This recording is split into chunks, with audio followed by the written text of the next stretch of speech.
Thank you. Good morning or good evening, everyone.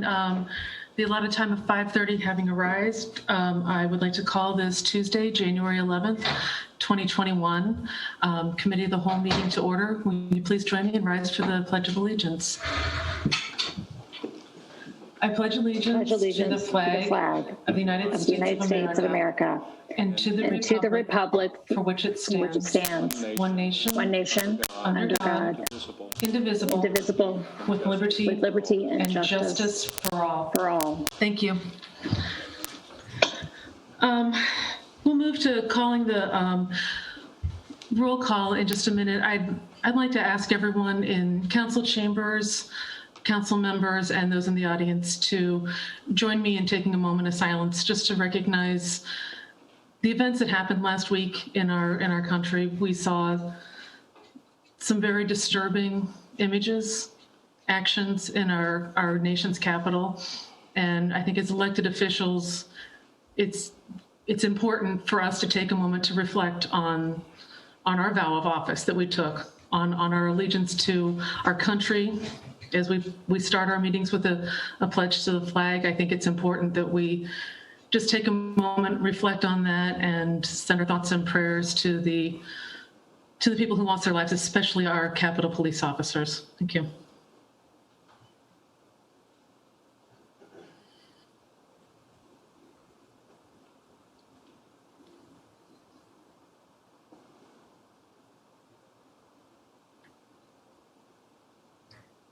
Thank you very much, everyone.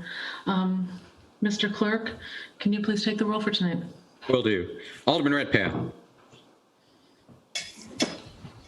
Alderman Redpath. Here. Alderman Gregory. Here. Alderwoman Turner. Here. Alderman Fulgenzi. Alderman Proctor. Here. Alderwoman DeCenso. Present. Alderman McMiniman. Here.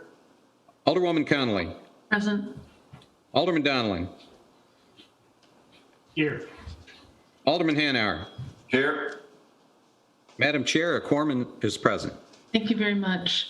I would accept the motion for approval of the December 29th, 2020 Committee of the Whole meeting minutes. So moved.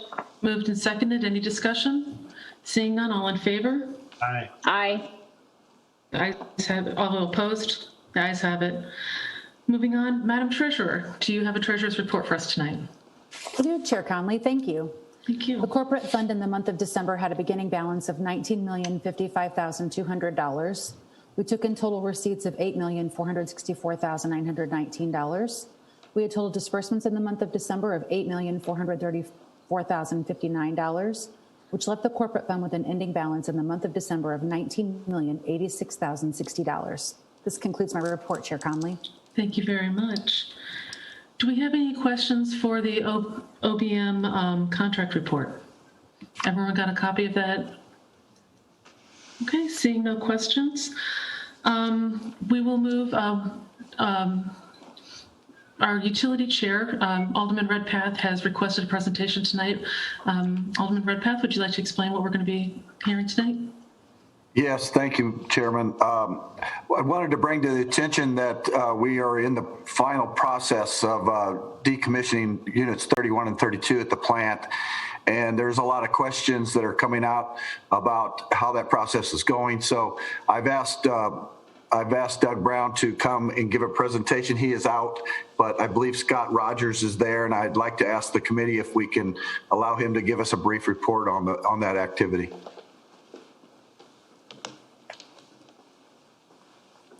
Yeah. Thank you. Oh, sorry. Sorry, I just want to make sure Scott was still in there. Thank you. Please go ahead. Yeah, 3132, it was last offered for operation December 31st. So we have begun the decommissioning process. We'll be washing bunkers out, emptying all the oil out of the equipment, taking hydrogen out of the generator, just getting rid of all the hazardous material that could cause fire or be a detriment to the environment. So we're beginning that process and going through that. I didn't know what other specific questions you had or might have. Well, to be honest with you, Scott, I was hoping you were going to get into more of the decommissioning process, like what are the employees doing? Have you been laying off employees? Are they relocating those people? Do you have a plan on where we go for next? What process do we completely shut the doors or start taking them down, or however we're going to do that? Well, as far as employees go, so far, we have not, the layoff notices were go into effect February 28th. Currently, with the staff that we have, there is no layoffs planned. We have moved 24 individuals, either through retirement, have left the city or moved to other departments, and we have 11 pending retirements this coming year. So with all that going on at the plant, right now we have no plans on layoffs. There are only 4 operators left on 3132 that are assigned there every day. So from a staffing level, we've done reductions through retirements, people leaving, going to other jobs outside the city and inside the city. So there was a lot of talk in the decommissioning process that we were going to be saving several millions of dollars, upwards into $20 million per unit. When do you start expecting us to see that recovery of funds take place? And could you also go into what's the obligation for our coal contract? Have we reduced our coal purchases at this point, or are we starting to do that? Where are we going with that? So the budget that you'll see in the next couple of weeks, you'll start seeing some of those savings from primarily from labor right now, and also on maintenance work and commodities. You'll start seeing those savings there. As far as if you want to know about being able to get some of those savings back to the customers, we are also in the budget this year, we're going to do a cost of service study to actually try to determine what our exact costs are and then be able to adjust rates according to that. And I forgot what was your last question? What are we doing on coal purchases? Oh, coal purchasing. Yeah, so our coal contract is set for another 4 years, and that number does not have a minimum requirement in it.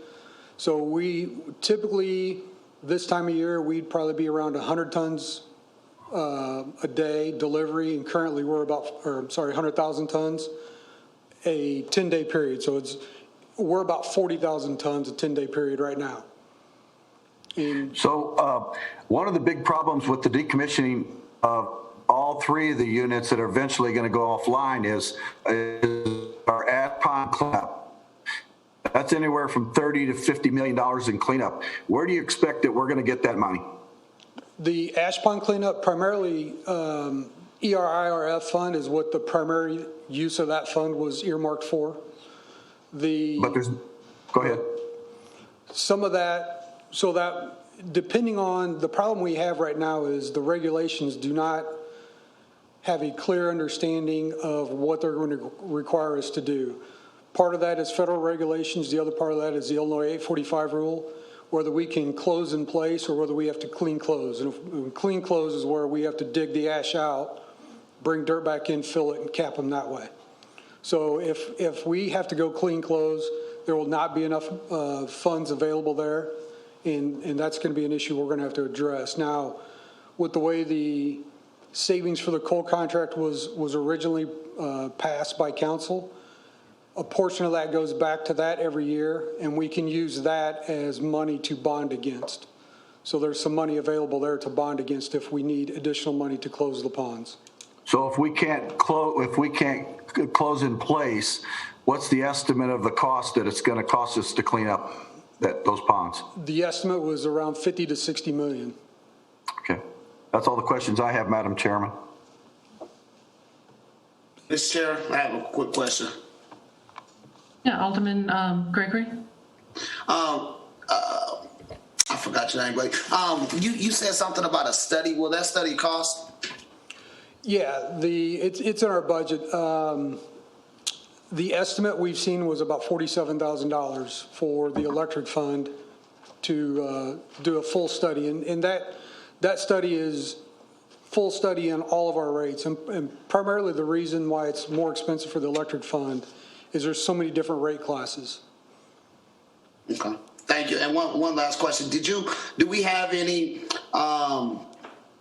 idea when we will get an answer on the close in place or the clean and close options? No, we're still waiting for the final regulations to come out on that. Okay, all right, appreciate it. Thank you. Thank you, Mr. Rogers. Are there any other questions from any other members of the council? Alderman Hanauer. Thank you. Scott, thank you for coming out and letting us know about this. I'm concerned that, what I've heard is that pond could cost us upwards as much as $100 million to close, depending upon what they require.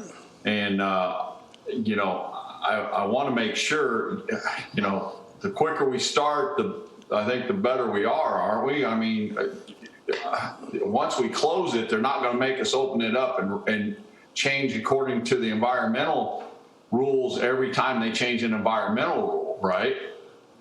Correct. The problem we have right now is we cannot close it yet with 33 in service, and Right. we can't start. Even if we could start, we have to permit that. There's a process that we have to permit that before we can start closure. So basically, Right. we have to put a plan together and have that approved. There are preliminary plans, conceptual, I'll say, for clean and close that we've submitted, or cap and close that we submitted, but that's just preliminary. There was no approval needed for that. So once we decide we are going to close them, that's when the paperwork has to start, and we have to get a permitted application from, it's the EPA, I know. I thought there was a second entity involved in that. Now with the Illinois 845 rule, I know the Illinois EPA is going to have some say in that also. So And the rate study you're going to do, are we going to actually know how much it costs us per unit to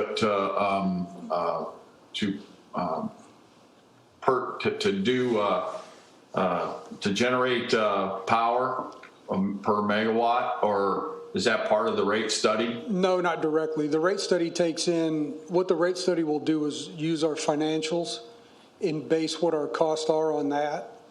And then it'll calculate what the costs are to serve every type of customer based on energy usage and infrastructure to serve them.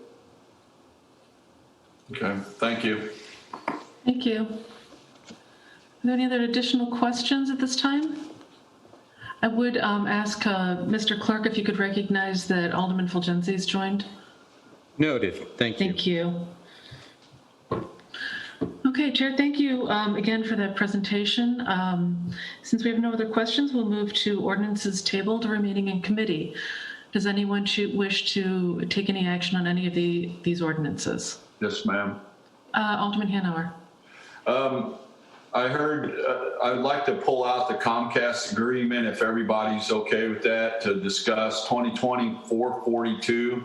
I initially held it because there was a section of development that was on that they did not build out, and it was a big problem for that area, especially during homeschooling time.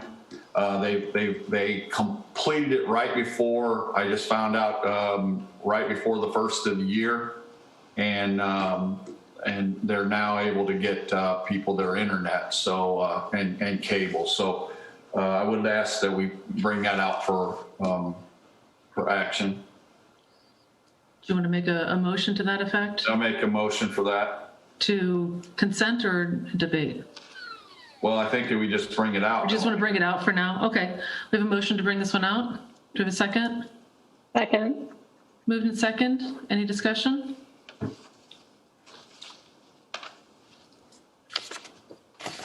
If there's no further discussion, Alderman Hanauer, would you like to put this one on the agenda for next week? Yeah, I'll move forward to put it on the debate agenda for next week. Okay, we have a motion for debate. Is there a second? Second. Moved and seconded. Any discussion on the motion? Discussion. I agreed that we should bring it out to discuss to see where we're at. I think there's a lot of concerns among the public on this ordinance, and I just want to make sure we've had the appropriate discussions with Comcast, that some of the issues have been resolved. Many of the issues have to do with customer service and prompt service and response to comments. Yeah. I think in the previous discussions we had about this several months ago, we considered whether we need to get some expert advice regarding what kind of authority municipalities still have. The federal government has preempted much of this so that municipalities don't have much control or power to modify the contract, but I think it would be useful to get a briefing on what areas are still available for municipalities to have influence on as far as the contract that we would have with Comcast. I think there was also concerns raised about the length of the contract that we would enter into. And so we need to know what span of time we're going to lock ourselves into here. And I think the council was interested in having a shortened span of time, a shortened contract. So Corporation Counsel, who is taking the lead on the contract negotiation, and can you offer any comments about where we are at with this? I would be happy to put together just a summary of the areas that the city can take action in. As you mentioned, this is very limited. Just very briefly, the issue that came up earlier was an extension of the Comcast area, and yes, they did complete that. And however, it took them a fairly substantial amount of time, and the discussion on the what areas may we, collectively the city, be able to require certain basically consumer protections. I'll be happy to put together a summary of what we're able to do. If you would like to discuss it, put it on debate for the city council meeting. We'll make sure to get that information circulated by the end of the week. Thank you. Madam Chair, with your pleasure, if it's with your permission, can we do ordinance remaining and tabled, and then we'll read into the record 2024-42? Yes, please. Thank you. Okay. Ordinances tabled and remaining in committee: 2017-103, 2018-110, 2019-008, 2019-430, 2020-067, 2020-153, 2020-207, 2020-273, 2020-314, 2020-315, 2020-346, 2020-378, 2020-379, 2020-380, 2020-404, 2020-406, 2020-464. And the first one to read into the record would be 2020-442, an ordinance authorizing renewal cable television franchise agreement with Comcast of Illinois, Indiana, Ohio LLC for a period of 10 years. We have a motion Debate. For debate. and a second. Thank you, Mr. Clerk. I appreciate that. Thank you. So we have a motion and a second for debate. If I could, Corporation Counsel, I'd like to ask if you could also, with your summary of information to bring for next week, give us, I still have concerns with the 10-year contract. So if we could have some options for different terms for that contract, I would appreciate that being included in your summary. We can do that. Yes, ma'am. Thank you very much. Okay, so we have a motion and debate for debate. All those in favor? Aye. Opposed? The ayes have it. 2020-442 is moved on to the debate agenda. Is there any other action on ordinances tabled or held in committee? Seeing none, we'll move to ordinances for committee consideration. We'll begin with CWLP. Clerk? Thank you. 2020-516, an ordinance accepting bids and authorizing contract UW 21-11-50, powered activated carbon with CarPure Technologies LLC in an amount not to exceed $166,500 for the Office of Public Utilities. So move for consent. Second. Moved and seconded for consent. Any discussion? Seeing none, all in favor? Aye. Aye. Opposed? The ayes have it. 2020-517, an ordinance approving payment to Trimble Incorporated, doing business as Trimble Navigation Limited in an amount not to exceed $117,580.60 for annual software maintenance and related services for a one-year term for the outage management system for the Office of Public Utilities. Move for consent. Second. Moved and seconded for consent. Any discussion? Seeing none, all in favor? Aye. Aye. Opposed? The ayes have it. 2020-518, an ordinance approving an amendment to the intergovernmental agreement for telecommunications contract service with the State of Illinois Department of Innovation and Technology, state, for the Office of Public Utilities. Move to consent. Second. Moved and seconded for consent. Any discussion? Seeing none, all in favor? Aye. Aye. Opposed? The ayes have it. Public Safety, 2020-519, an ordinance authorizing the purchase of 4 defibrillators, plus accessories, and spare parts from Zoll Medical Corporation in an amount not to exceed $126,510.64 for the Springfield Fire Department. Move to consent. Second. Moved and seconded for consent. Is there any discussion on this ordinance? Seeing none, all in favor? Aye. Aye. All opposed? Any opposed? The ayes have it. Public Works, 2020-520, an ordinance approving or denying the location and sketch map of Sloan Crossing subdivision for the Office of Public Works. For consent, approving the ordinance. Second. Second. Moved and seconded for consent to approve the ordinance. Any discussion? Seeing none, all in favor? Aye. Aye. Opposed? The ayes have it. 2020-521, an ordinance regarding the variance request of Section 153.157J pertaining to stub streets for Sloan Crossing subdivision for the Office of Public Works. For consent for approval. Second.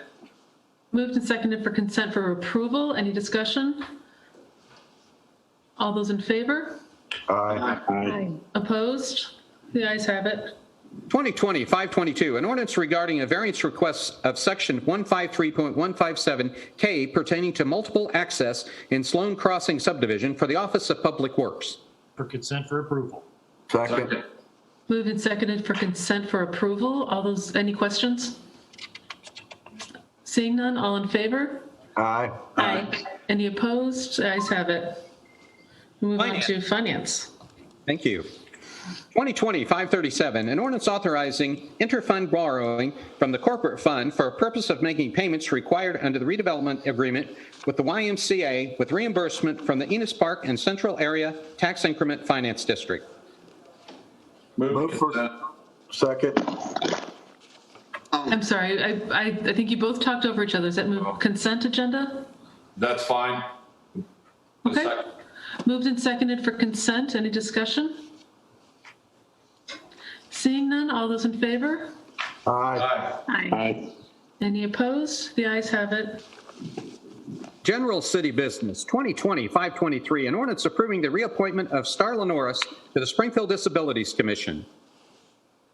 For debate. Move. Second. Moved and seconded for debate. Any discussion? Seeing none, all those in favor? Aye. Aye. Any opposed? The ayes have it. 2020-524, an ordinance approving the appointment of Shatria Smith to the Springfield Disabilities Commission. Move for Move to debate. debate. Second. Moved and seconded for debate. Any discussion? Seeing none, all in favor? Aye. Aye. Any opposed? The ayes have it. 2020-525, an ordinance authorizing a decrease in the number of Class D liquor licenses by one due to closure of business by Boone's Limited, doing business as Boone Saloon, located at 301 West Edwards Street. Motion for consent. Second. Moved and seconded for consent. Any discussion? Seeing none, all in favor? Aye. Aye. Opposed? Present. Thank Noted. you. Present vote noted. Okay, the ayes have it. 2020-526, an ordinance to increase the number of Class D liquor licenses by one for 301 West LLC, doing business as Boone's, located at 301 West Edwards Street. Motion for consent. Second. Second. Moved and seconded for consent. Any discussion? Seeing none, all in favor? Aye. Aye. Aye. Present. Noted Any- on the present. Thank you. Any opposed? The ayes have it. 2020-527, an ordinance authorizing a decrease in the number of Class D liquor licenses by one due to closure of business by KLA of Illinois Incorporated, doing business as Fox Run Restaurant and Lounge, located at 1130 Legacy Point Drive. Move to consent. Second. Moved and seconded for consent. Any discussion? Seeing none, all in favor? Aye. Aye. Present. Noted on the present. Any opposed? The ayes have it. 2020-528, an ordinance to decrease the number of Class B liquor licenses by one due to closure of business by Illinois Ayers Oil Company, Incorporated, doing business as Airco, number 14, Convenience Center, located at 430 Stanford. Madam Chair, a point of order. Can we do a omnibus motion for this ordinance, the next one 529, the next one 530, and the next one 531? Unless there are any issues, we could have done this for the other preceding liquor ordinance changes. So this is a omnibus motion for this and the next three ordinances. Second. Moved and seconded for an omnibus motion. This is any discussion? Seeing none, clerk? All right. You're all in favor? All in favor of the omnibus? Aye. Aye. Thank you, clerk. 2020-529, an ordinance authorizing a decrease in the number of Class D liquor licenses by one due to closure of business by Caz's Pizza Incorporated, doing business as JT Caz's Costello's Pizza Pub Grill, located at 518 Bruns Lane. 2020-530, an ordinance to decrease the number of Class E liquor licenses by one due to closure of business by TCA Food Services, LLC, doing business as Turbo Fire Pizza, located at 2415 North Turkson Parkway. 2020-531, an ordinance to increase the number of Class B liquor licenses by one for Beeline Properties, LLC, doing business as Beeline Mart, number 10430, located at 430 West Stanford. Thank you. Go ahead, Cole.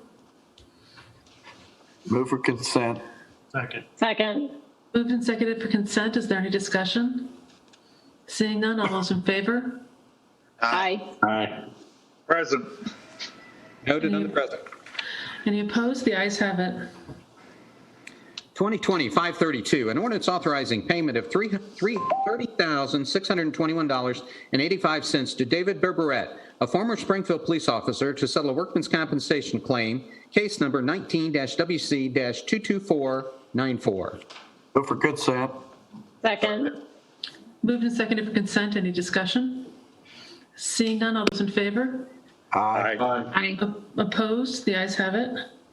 2020-533, an ordinance authorizing relocation expenses in the amount of $52,800 for personal property located on parcel SR 0065.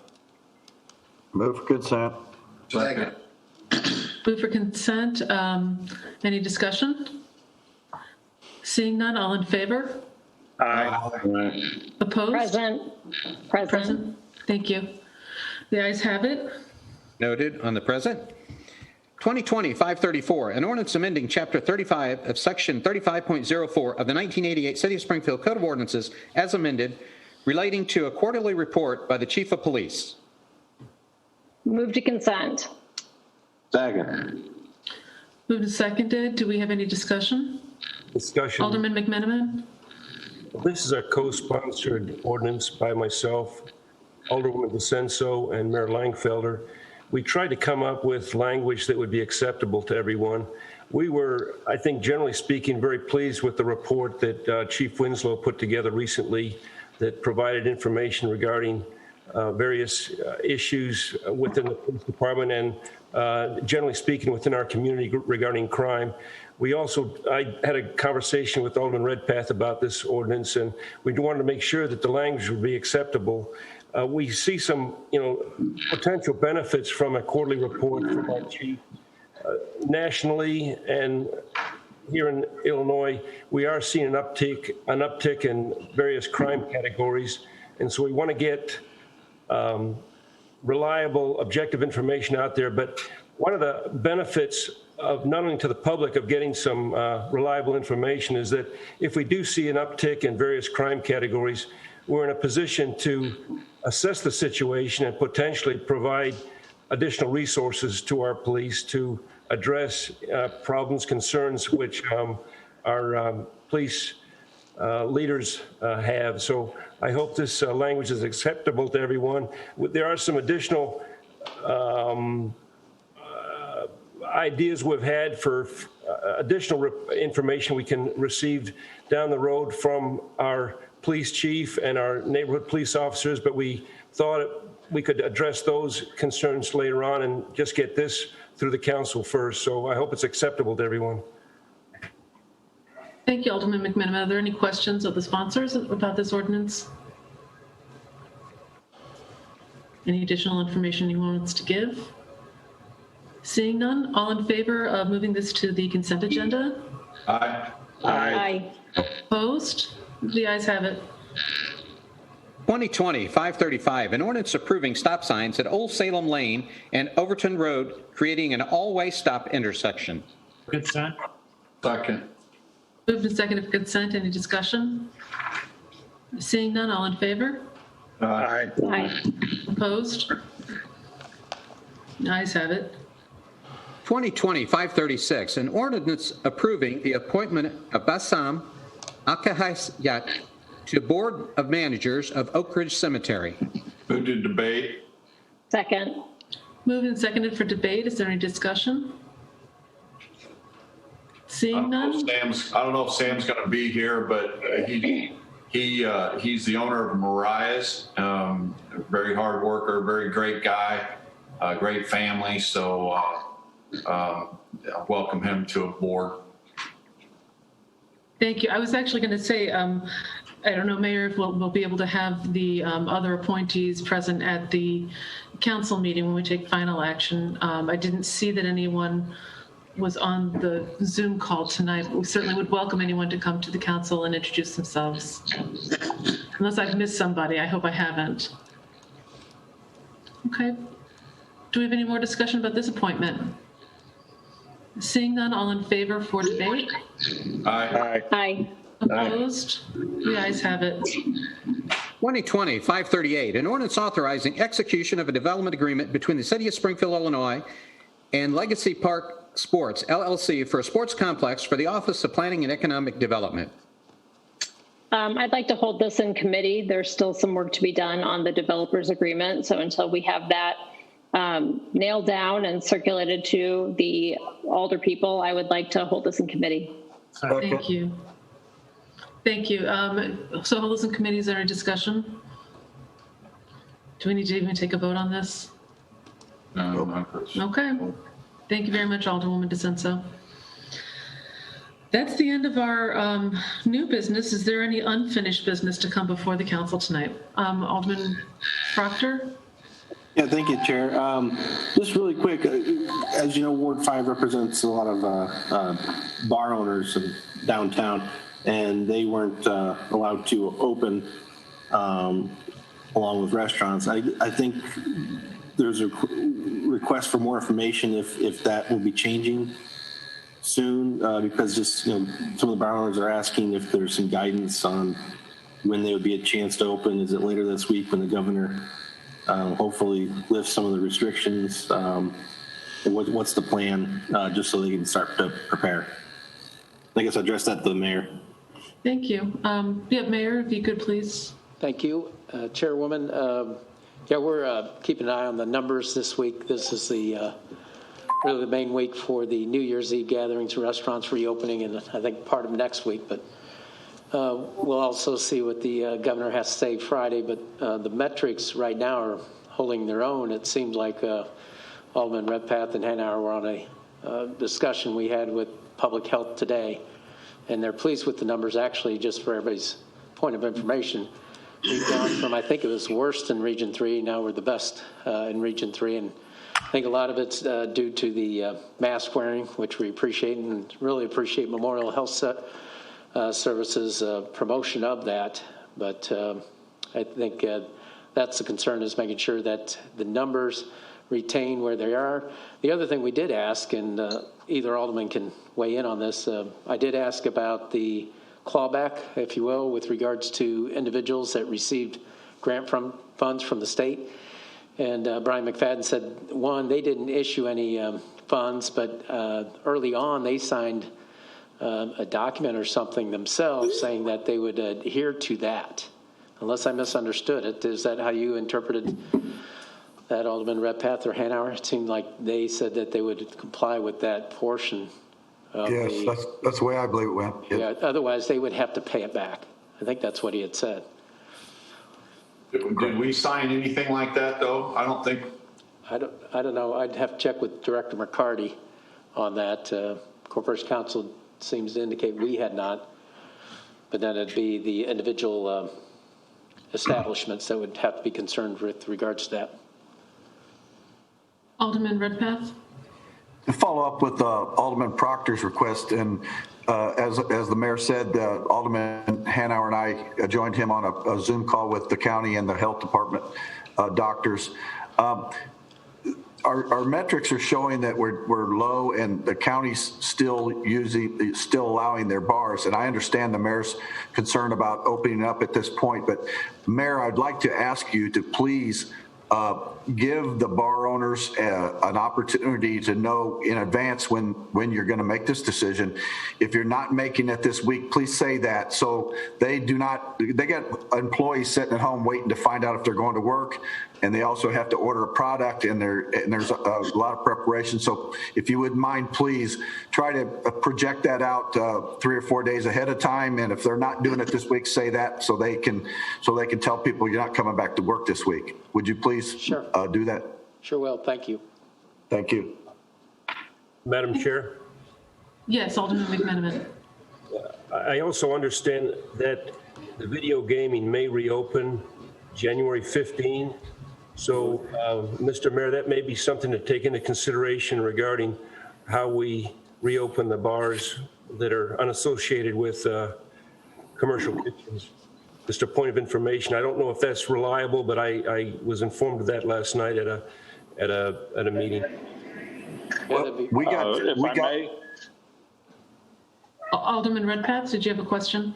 Well, we did talk about that today in our Zoom meeting, and I think the clarification was that he was opening up gaming parlors, and it wasn't going to refer to bars and restaurants. Is that what you understood, Mayor? Yes, that's what was interpreted, but we're going to check with the governor's office and see if we can get some clarification. Because I think Alderman Redpath had stated, that would really help some of the bars, and, just having that low capacity, getting that revenue source in would be extremely helpful to get them through these months. Thank you. Alderman Fulgenzi? Yes, I got an email today from J&J Gaming and Scientific American, and they said that there's no chance of them opening on the 15th. And that's the word they got from the governor's office, I guess, today. Well, there you go. There you have it. Alderwoman Turner? So just for clarification purposes, and it seems like every week we are talking about Zoom calls or meetings that the mayor and Alderman Redpath and Alderman Hanauer are having with the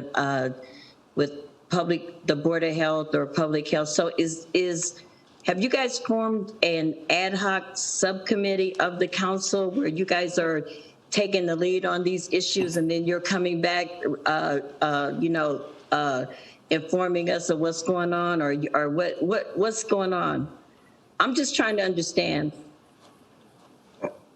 I don't think we're formed a committee. We were invited to be on the call, and there was only 2 of us could be on. So that's. I think that, and if I may, I think that I guess we're the 2 loudest screaming about getting the bars and restaurants open. I don't know. And the reason why I was asking is because during several Board of Health meetings, there was some discussion about one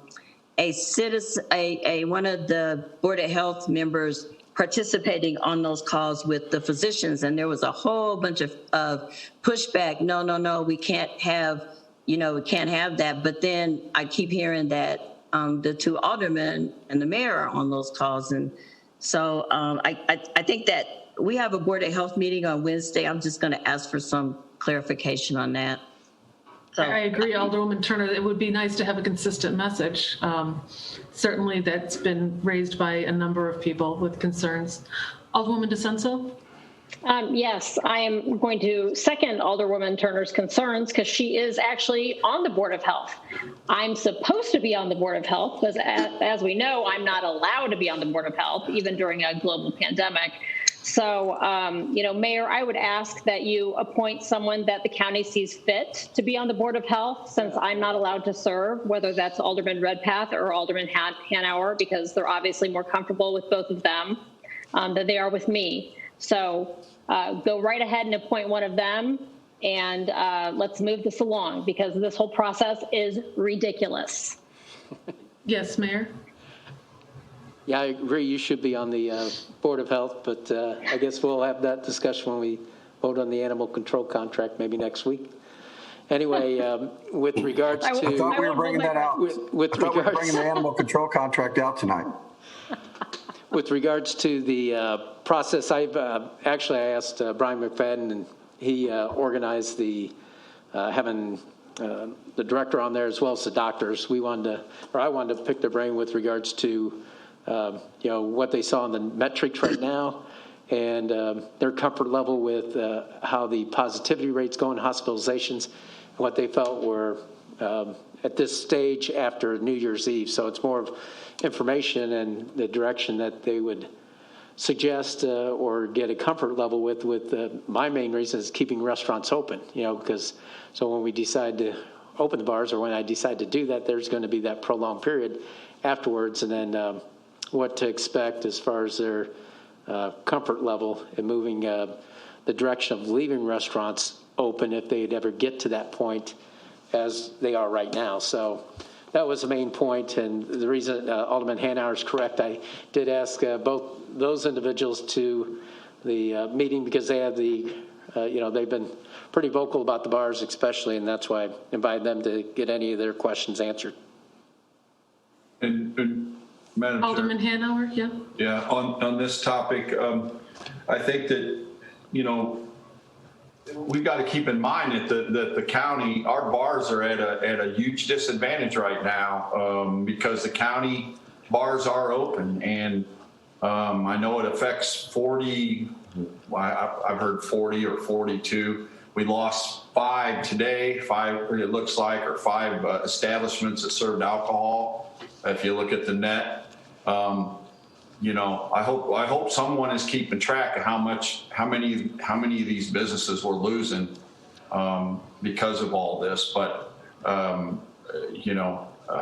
can tell you, Alderwoman Turner, that the last thing I want to do is get on another Zoom call. So it's not it's not to try to take your position on the board or anything like that. I got invited to it. I went to it. It's not, but the other thing, Mayor, I really think that we need to open. I think we got to get our businesses open. It's not fair to them that the county's open, and customers are going to go to county bars and they may not come back to the bars that they used to frequent.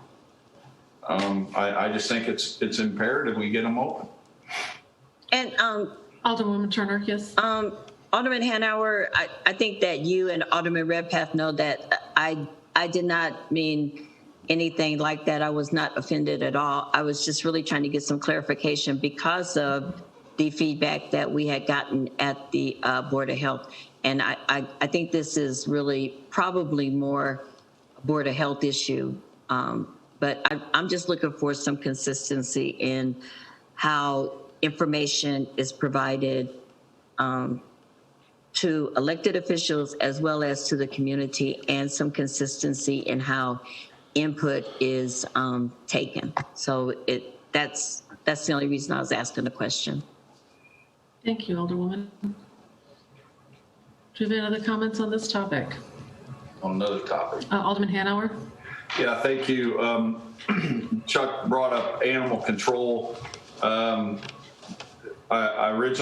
wasn't sure whether we were going to bring it out tonight.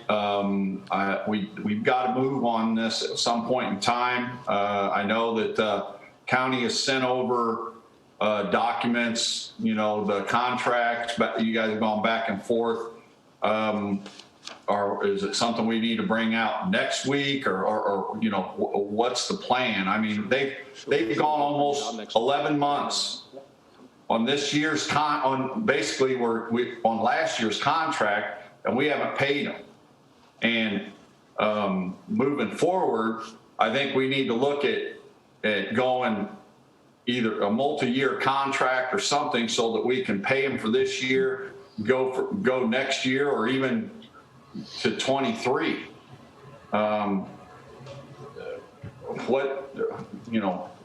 What's our plan here? Mayor, have we gotten a communication from the county? Just very briefly, I think it would be fine to, if you would like, to send it out for debate on Tuesday. We can circulate what we had sent over to the county and what they have sent back, so there could vet those issues. So if you would like, it would be certainly appropriate to set it forward for debate, and we'll circulate that information that we've received. I'll make that motion if we can go back to that, Madam Chair.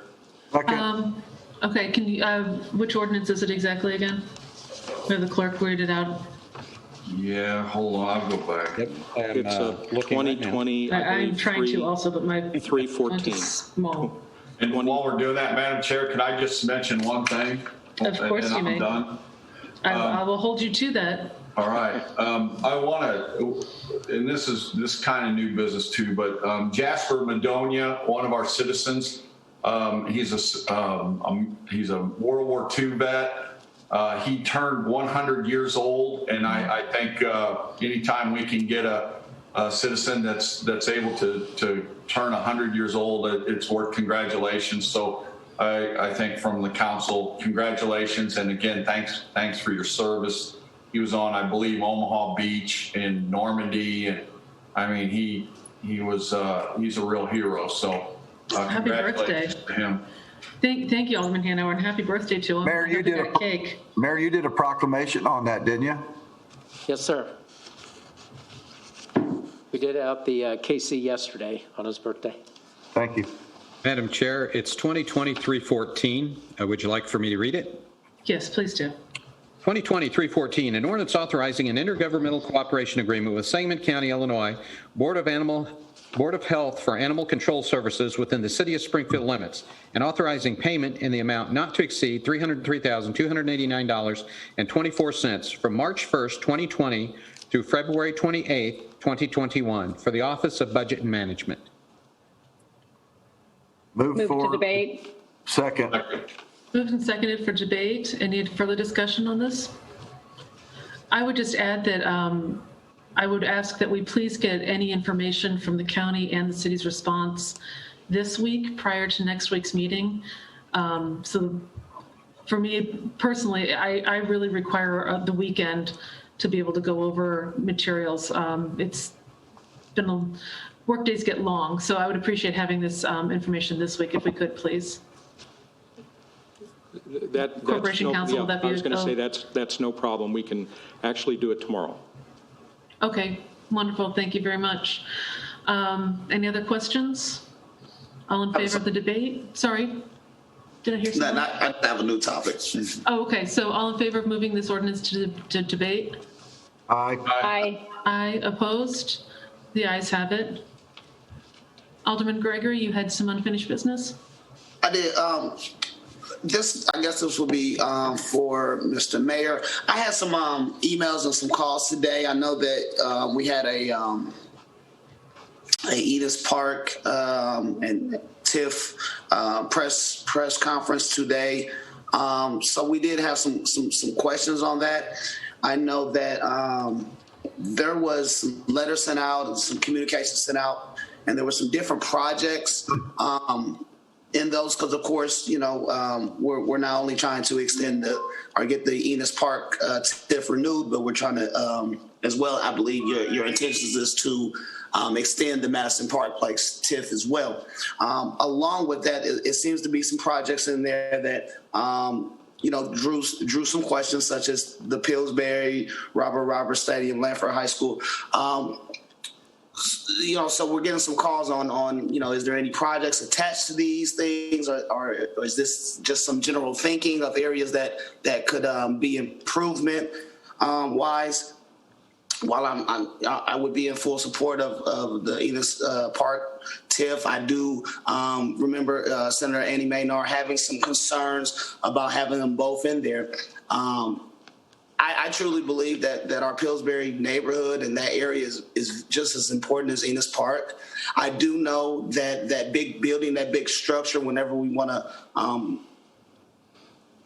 take some improvement or development areas in there, that always sort of stall some things up and scare some people away. But I want to encourage everybody to keep in mind that there is people that stay over there.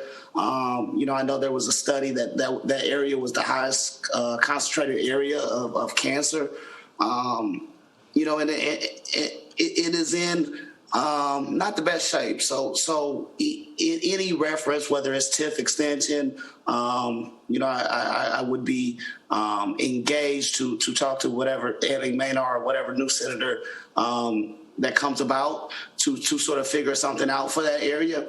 But I just want to share with not only you, but the council and the community that while Enos Park is beautiful and, they deserve a TIF renewal, that, that Madison Park extension could definitely bring some great development to the Pillsbury area and to some people that have seen very little development for an awful long time. And, they continue to have to live over there and look at that building. And, there's not much that we can do about it. So at least we can try to improve their neighborhood as much as we can. So I appreciate you. I just wanted to bring that to everyone's attention. I appreciate you. Thank you. Thank you, Alderman Gregory. Do we have any other unfinished business? Alderman Redpath? Yes, I just want to make note that Alderman Hanauer and I was not invited to the press conference today, so just want to get that across. And I'm relieved to see that Alderman Hanauer is sticking to his not going to talk anymore pledge. Thank you for that. I hate to bust your bubble, Alderman Redpath, but we were all invited, and I would have swung by and picked you up. Well, I was down here on a Zoom conference. Yeah, you guys were on that Board of Health call, so you couldn't have made it anyway. All right, don't make me find a gavel, everyone. Okay, so if we have no more unfinished business to come before the committee today, we'll move to new business, and I will start this by referencing the email that everyone got today from Council Coordinator Tim Griffin. It is time to pull out your calendars so we can start setting some dates for our budget hearings. I've gotten a message that it looks like we will need 4 days for budget hearings. Given that it is January 12th. I said the 11th earlier. I apologize. January 12th, I understand we should be getting our budget books by the end of the week, early next week. So we are looking further into the week now, or further into the month. I have clarified with Alderman Donnellan that if we need to move these meetings into bridge between January and February, spread it out a little bit. Alderman Hanauer needs to stop looking so excited about this. I won't talk so much to the count, but we can do that. So right now we're probably looking at not starting anything before the middle of next week, which starts, I would say, no sooner than the 20th or the 21st. Would anyone like to start throwing out some dates that are not good for them? Well, Alderman Chair? Proctor, yes? Well, I'm not throwing out a date. It's bad. I just had a quick question to Budget Director McCarty. What is our drop dead deadline that we have to pass a budget?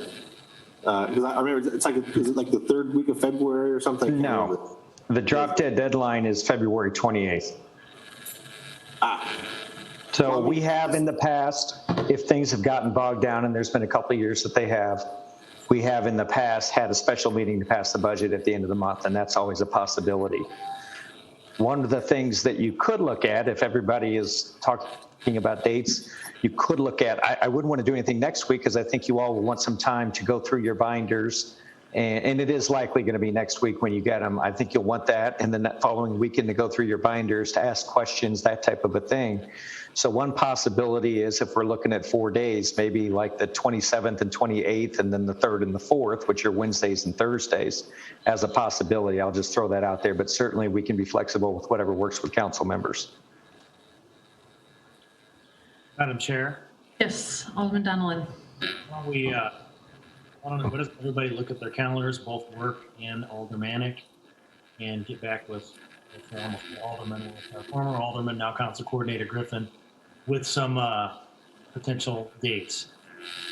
I would say, is everyone comfortable with starting this in the last week of January? I think we need to start it next week to get it through.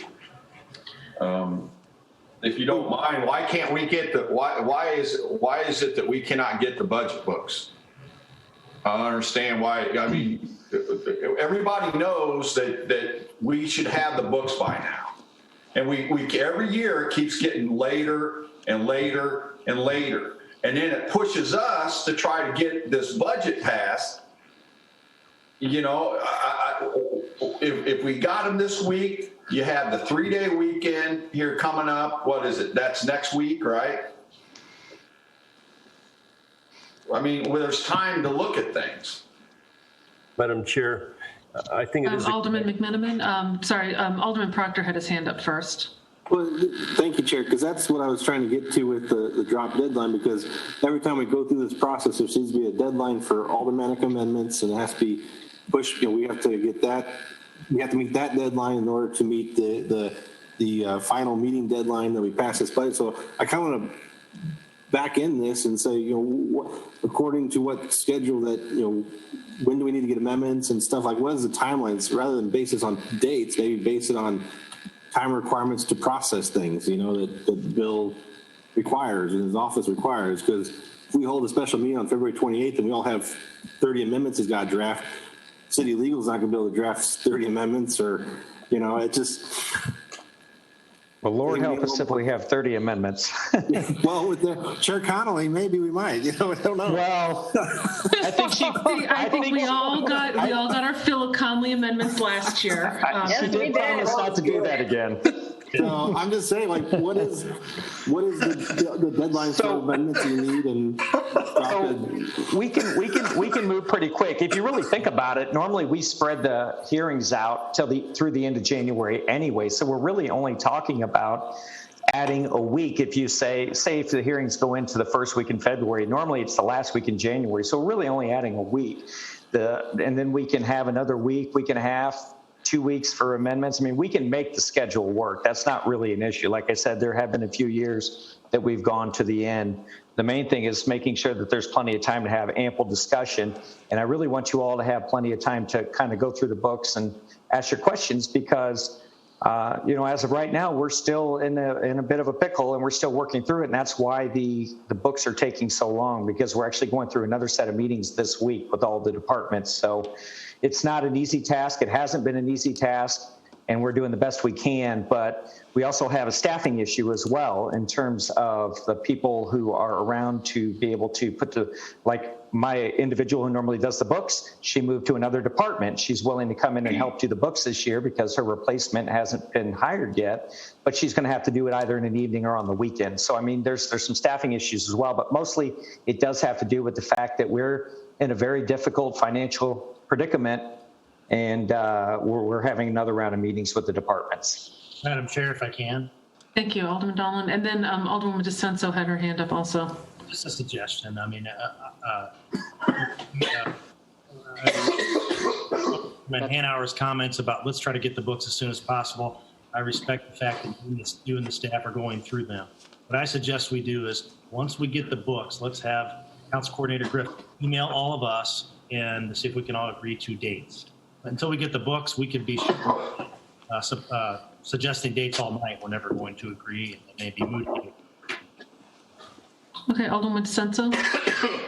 I am once again this year going to propose the always unpopular, let's do this on a Saturday. You can all make your faces at me now. Exactly, I already got a thumbs down, yelling. But we could knock out a lot on a Saturday, people, instead of doing this. You know, some of us work full time. Not all of us are retired, so. Just really? Saying. You going there? I will say, Alderwoman DeSenso, as much as I do enjoy a relaxing Saturday, I think that it's not a bad idea to use part of a Saturday to. It also ensures, we have a lot of employees who would like to watch, city employees, city residents who'd like to be able to, watch this and participate. So I would just ask that people keep an open mind on that suggestion. It's not a bad one. Personally, I am not ready to start budget hearings the same week that we get the budget books. I know a 3-day weekend, it sounds like a lot, but I would like a little more time. So we are looking at starting hearings no sooner than the last week of January, I would think. Alderman McMenamin? Let's think about it. I agree with many of the comments that have been made. It's good to spread these out and so forth, the budget hearings. And we could start with what are typically the easiest areas, which is Treasury, clerk, mayor, city council, and maybe we should right now lock in next Wednesday, the 20th, and think about whether the next 4 Wednesdays are open, and get these started. I think it's a really good idea to get these started and start knocking some of it out. And if we set next Wednesday as, say, the first budget hearing, that would, kind of push the envelope for our hard workers in the budget department to get this going. And maybe they could just give us what they have available. If they have clerk, treasury, city council, and mayor available by then, we could move in that direction. Just a recommendation. Thank you. Alderwoman Turner and then Alderman Hanauer. I am not available on the 20th, the 27th, or the first Wednesday in February, but if everyone else is, please, go ahead and schedule them. But I'm just letting you know now, I have standing meetings on those Wednesdays. Well, and I will not be available on the 20th. That's too soon for me. Alderman Hanauer? Yeah, at this point in time, I want to make my annual request for an Excel spreadsheet with the notes, and that is also for CWLP. If people don't know, that you get a lot of the questions can be answered if you look at the notes on what things are. Mr.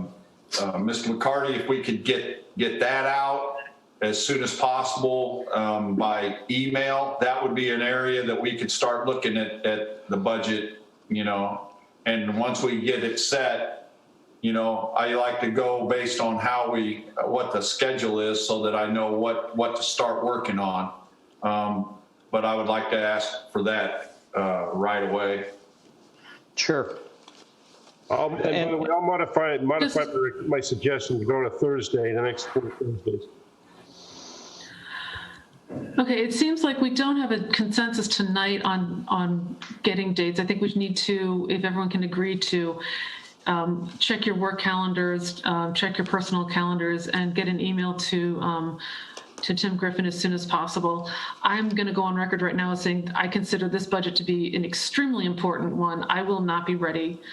I don't expect to be ready if I'm not getting something until Friday or possibly Monday or Tuesday. I'm not willing to start budget hearings next week. I think if we, Director McCarty, if you're confident that we can do the last week in January and the first week in February and still have time for amendments, with my word, thank you. Then, and I think it's important.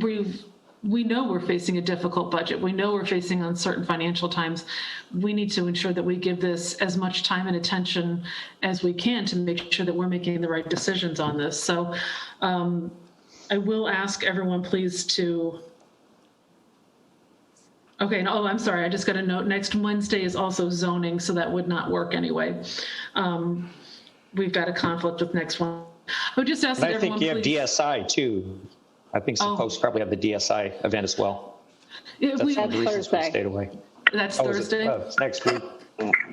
So basically, we have a lot of conflicting calendars going on, even with just meetings being Zoom. So if we could please get good dates, blackout dates that you absolutely are not available to Tim Griffin, I would say by no later than Thursday. Shouldn't be, I hope it's not too difficult. Check your calendars, get those into him so we can get that schedule available to the public so we can get started. Any other comments on this one? I'll ask, is there any other new business? Alderman McMenamin. Yes, last week we had so much news. We already talked about the seditious activity in Washington, D.C. by lots of different folks and different levels. But it's from a municipal point of view, something good that happened last week, and from my point of view, was we had 2 senators from Georgia get elected. That, in the way our federal government works, is I think the House and Senate now will work more cooperatively for the benefit of municipalities. I think that was one of the hangups that we were seeing. We didn't know that if President Biden got in, if he would be able to help municipalities like he wanted to, because the Senate tended to be more resistant to a relief program for municipalities. I think, since we're talking about budgets, I think we will see, in the same way that we've just had an additional round of PPP, Payroll Protection Program, for the private sector, I think we're going to see some additional attention to the municipal sector and the state level governments. So that's good news for our budget director, I hope. The Congress hasn't acted yet, but it's worth thinking about. So I hope Mayor Langfeld, I hope your budget picture will improve because of what happened last week on Tuesday. That's it. Okay, thank you. Do we have any other new business to come before the committee? Alderwoman Turner. I think this is probably old business, and I apologize, but I wanted to ask Director McCarty if he had heard anything additional with regard to the cannabis revenue allocation issue. Alderwoman, yes, we've been talking about that a little bit. The mayor has reached out to the company, and he and I actually were texting back and forth, I think it was yesterday, wanting to just make sure that we're clear on the language that would need to be in any permission that's provided by the company, because they have to run it up the flagpole. So that's where we are right now. As far as the state approach and trying to get an exemption in state law, the last I've got on that is I contacted or spoke with Brad Cole, and I think I shared this with you already and others, but I don't recall. And that they had engaged the governor's office on it, and he did indicate it that they're looking at it and that there's a desire to work on it. So I know with a lot of the other big issues going on right now that it might be on the back burner for a short while, but it's certainly not going to be forgotten, because now there are a lot of folks who understand the depth of the issue, and it is something that impacts a lot more cities than just the city of Springfield. Right. So, so with regard to working with the company, do you think that you will have something in writing that we can work with that we will be able to utilize for this budget, for this upcoming budget? If we can get it quickly, when they say it has to run up the flagpole, I'm not exactly sure what that means or how long that will take. Like I said, the mayor's been communicating, so I'll defer to him on that. But certainly we can insert anything to the budget with an amendment up until we pass it. And even then, even if we have to pass it because we don't know yet and we don't include it, as soon as we do have it, we can come back with a supplemental very, very easily and update the budget with that. Okay, so does this impact all of so help me understand, does this impact all of the cannabis revenue or just the 3% municipal tax? In our case, it's the 3% municipal tax because of the specific purpose that the council enacted it with. Because we had to budget for that specific purpose, we would have to, of course, disclose the revenues. So that's why it's a little more of an issue for us. But there are other cities who just simply, their councils want to know what the revenues are. Right. So, the 3%, and they have the same issue that we have. so the other revenue that's just going into general revenue fund, that money can be allocated. Yeah, it's just going into, I don't think the other revenue that's coming in is all that much, if I recall correctly, but it can be allocated, yes. Okay, thank you. Thank you. Any other new/old business? Seeing none, we do have, my understanding, 2 people signed up to speak tonight. Is that correct, Clerk? Yes, it is. Okay, no, do we have, sorry? One in the council and one on Zoom. Okay, who's in the council chambers? It would be Matt Lauterbach. Can we ask Matt Lauterbach to come on up to the podium? Thank you. Thank you. Mr. Lauterbach, I'll remind you, you have 5 minutes for comments. Okay. Tonight I bring 2 different issues to the council to discuss. First is about the failure with the city to follow rules set forth by the health department and the city prior to completely shutting down indoor bars and restaurants. They were required to get information from every table for contact tracing. To my knowledge, employees at where I work for the city, and one of them is in direct contact with me every single day. I have never received anything from the public health or from the city notifying me. I was notified by the employee that I work with. The other 2 that I've seen prior, I had no clue and they had been in contact with me. I have family members at home, older family members, and a grandson that visits me a lot. So that does bother me.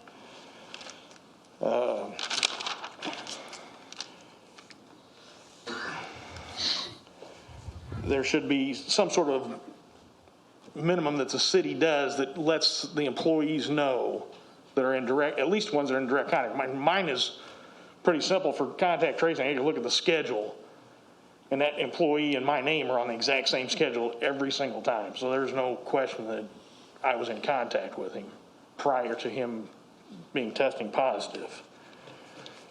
The second issue that I bring forth is the essential employees are being denied the use of earned vacation time.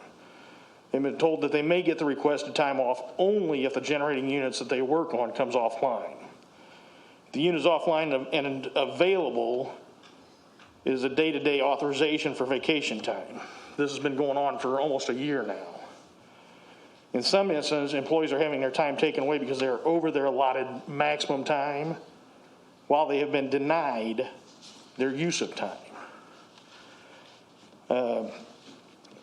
Some of the things that I question on is because they don't have anybody to do the cover for us.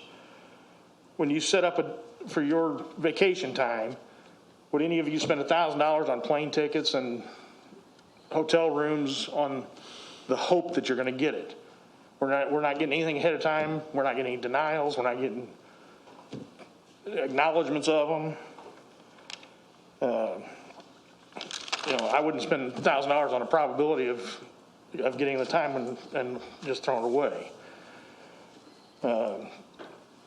And the reason I bring this up is I did not purchase, nor would I be going with the rest of my family where they are now, visiting my son, who I haven't seen in 18 months, in the U.S. military, been on deployments.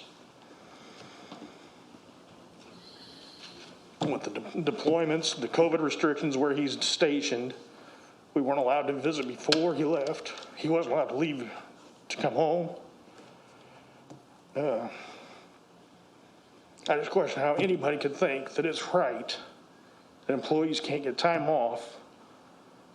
The non-essential employees that work 8 to 5, 7 to 4, 7 to 3:30, whatever it is, they can have days off on a whim. They can have 3, in the maintenance, they can have 3 guys a day. They can call in and take a day off. The essential employees, we don't. We have nobody to cover for us. So I just feel that we are it's wrong that we are not allowed to have our time off with not having enough people to cover for our jobs to do what we need to, for people to get days off. And especially when people, even last year, people were not even getting their first choice vacations that we were required to put in by March 1st. Never even, not a yes or a no on them. There was multiples in the essential employee, the operations that happened to. COVID made a big difference on things, but not having the people to cover to give people their vacation time and then turn around and taking it away from them without, because you've denied them time off, but then you take their time away because they went over their maximum.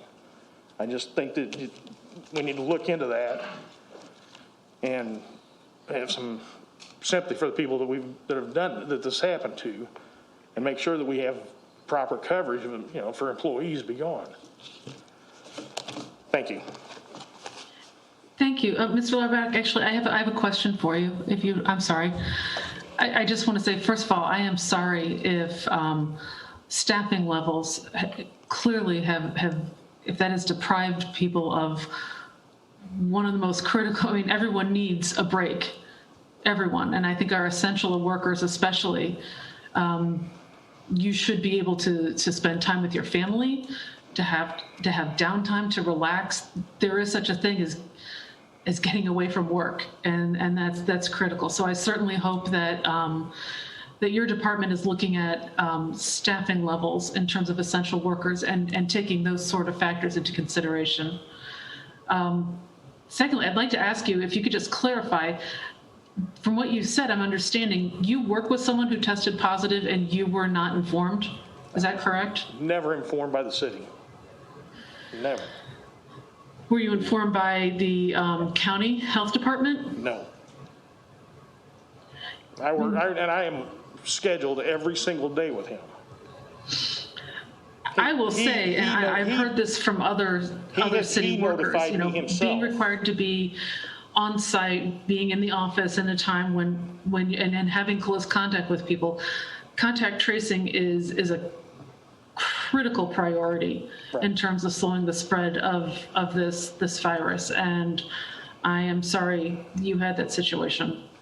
Thank you. Obviously the masks are an important tool and we need to be using them, but we also know one of the bigger tools that we have is information, and contact tracing is exactly that information. So I certainly hope we are not out of this pandemic yet. I would certainly hope, Mayor, as we move forward, we're looking at ensuring that our employees have the ability to, when possible, work remote, but absolutely when we know there's a positive COVID test, that their coworkers are duly informed and they can protect themselves and their families. As you pointed out, having an elderly family member and being exposed to a positive COVID is an issue of a lot of concern. And yes, Mr. Mayor. Yeah, I'll have Jim Kuzin follow up with him tomorrow on that and see what the disconnect is with the contact tracing that's done by the county, and how they can inform the employees with regards to that. And then also with the, I think the other one we'll have to check. I'm not sure if it's a contract issue or what, but I'm in agreement. You need to take time off. We should be scheduling it, especially if you have to lose it at the end of the year. That doesn't make any sense. So we'll check into it.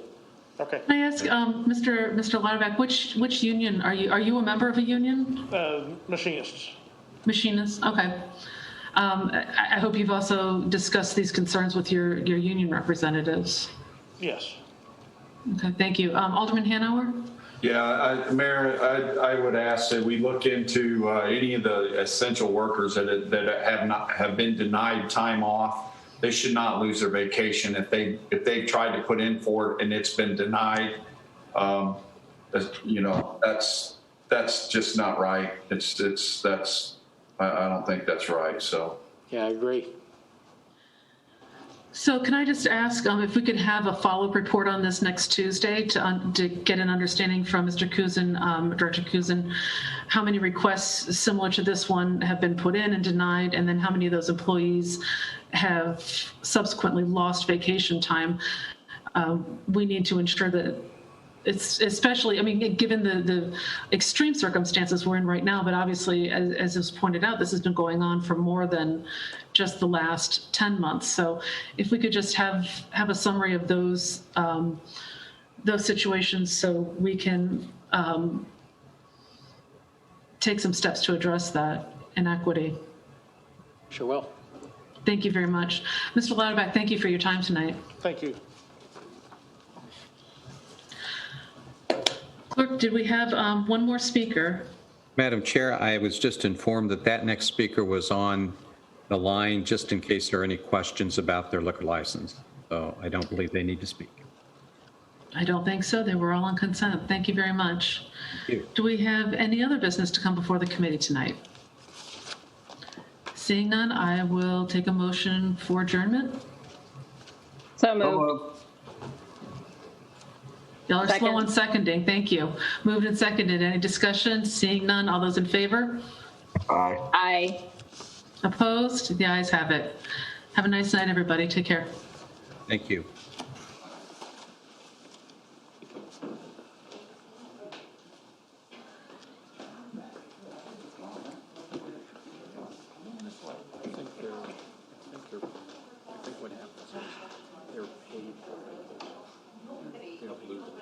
I'd rather have time off.